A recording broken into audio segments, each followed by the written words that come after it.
Let's talk about Mr. Modi's recent visit to Ukraine. So, a number of questions here. Why is Prime Minister Modi visiting Ukraine? Is he being pressurized to do so? How do Washington, D.C. and Moscow see Modi ji's Ukraine visit? Uh, yeah.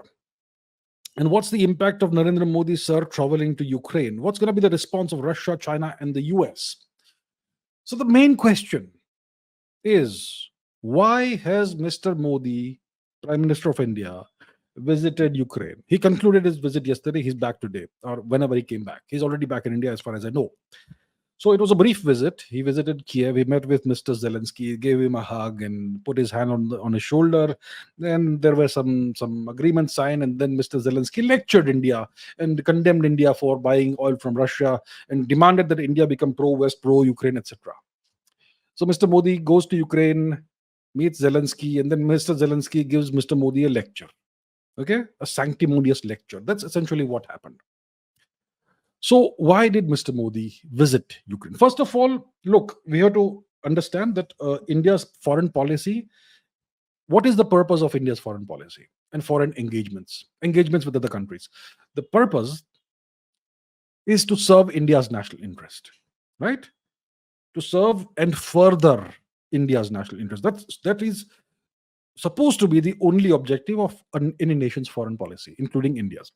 So now we have to ask ourselves, in what way does Mr. Modi's visit to Ukraine serve or further India's national interest? The only thing I can come up with is that the Ukraine war, which started in 2022, February, this war has depressed the economy of Europe. It has sent a few European economies into recession, and overall, it's kind of depressed the overall economy of the Western world. And India needs to grow economically. We know that we need to keep growing for the next 20 years, 30 years, if you want to become a middle income nation and a great power. So if half the world's economy or more than half the world's economy is depressed, then it's not good for our economy, because we need to trade with them, we need to export things to them and get money from them, and so on and so forth. We need to engage economically. And if their economy is not doing well, our economy also will suffer to a certain extent as a result, or maybe to a large extent. So we want the Western economy to start doing well again.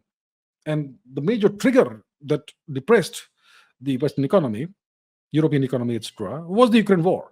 The Nord Stream 2 thing and the cutting off of Russian gas supplies to Germany and so on and so forth. Lots of factors involved in there. So hopefully, if the Ukraine war ends or there's a ceasefire or some kind of negotiated settlement, then maybe the European economy will start doing better again, and it will help India's economy as well.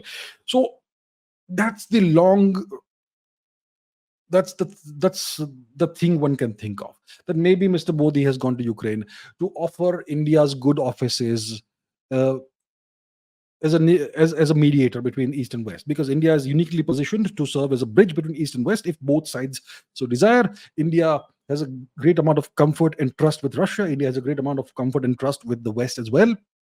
So we can mediate and hopefully get both sides to the negotiating on the negotiating table, and hopefully bring about a negotiated end or ceasefire to the war. That's the far-fetched scenario one can think of, which could serve or further India's national interest. Now, the West doesn't want to negotiate. We know that. Putin has been saying for a long time, let's negotiate. Let's go and uh, sit on a table and do diplomacy and negotiate. The West doesn't want that. So this is a far-fetched scenario. Okay. So why has then so it's almost inconceivable that the West wants to negotiate with Russia. Uh, it's probably not going to happen. And you have the U.S. election coming up very soon, the presidential election, and if Mr. Trump comes to power, there may be some chance of negotiation. But would he want India to be involved or not? We don't know about that. So there's a lot of ifs and buts and lots of factors in this. So the scenario I am presenting to you, that it may serve India's national interest to act as a mediator between East and West and eventually bring about the end of the Ukraine war. It's a very far-flung, far-fetched scenario, but that's the only scenario which I can think of that serves the Indian national interest. Is there any other factor that would have caused Mr. Modi to visit Ukraine? Well, pressure. Pressure. Yeah. Look, Mr. Modi recently visited Moscow. He met with Mr. Putin, right? And we have good, excellent relations with Moscow. The West doesn't like it. We have refused to come on board with the Western sanctions on Russia. The West doesn't like it. We have been purchasing very large quantities of Russian oil. The West doesn't like it. And the West recently, the Americans recently engineered a regime change operation in Bangladesh and propped up a very strongly anti-India government right in India's neighborhood, in India's backyard. They already have engineered a coup in Pakistan, which people don't even realize was a coup, the ouster of Imran Khan, who was pro China. And now we have a very strongly pro US government in Pakistan as well. India is being encircled. Now there's a regime change operation unfolding in Indonesia right now. Student protests, etc., etc. Same old playbook. So the Americans have the ability to engineer regime change anywhere they want. Okay, so they would have, I assure you, they would have pressurized India.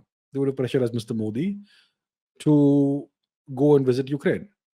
And then Mr. Modi has to go there and he has to listen to Zelensky lecturing him and condemning India and criticizing India. Did that serve India's national interest? No, but it did.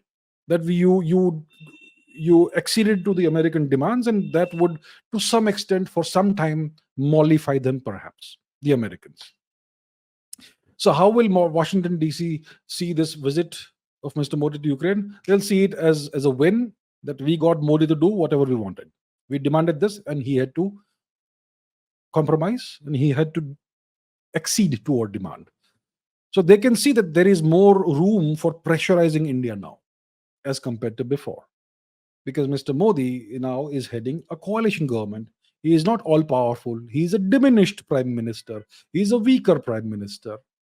The Americans can pressurize the various political coalition partners in the NDA government, and they could actually bring the government down. The Americans are capable of doing that. So now Mr. Modi is more vulnerable to American pressure. You understand? That's how the world works. The Americans will see this as a win. They will see this as validation of the fact that they can pressurize India, and they will use this as the opportunity to pressurize India more and interfere more in India's internal affairs. It's coming. It's coming, my friends. It's coming. How will Moscow see Mr. Modi's Ukraine visit? Moscow will see it as something that Putin will understand why Mr. Modi had to do it. He will understand that the US has more leverage over India. You will understand that Modi will that this visit will not really make India pro-West or pro-Ukraine. It's something just India was pressurized into doing, and it's not going to fundamentally affect in any way the relationship between India and Russia. How will China see this? They will see it exactly the way Russia sees it, and China is also under tremendous pressure from the US, by the way. So that's where we are. We have been pressurized into doing this. It does not serve India's national interest in any significant way.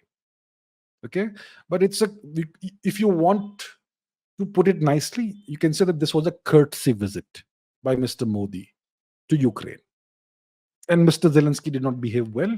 He lectured Prime Minister Modi and criticized and condemned India when there was no need for him to do that.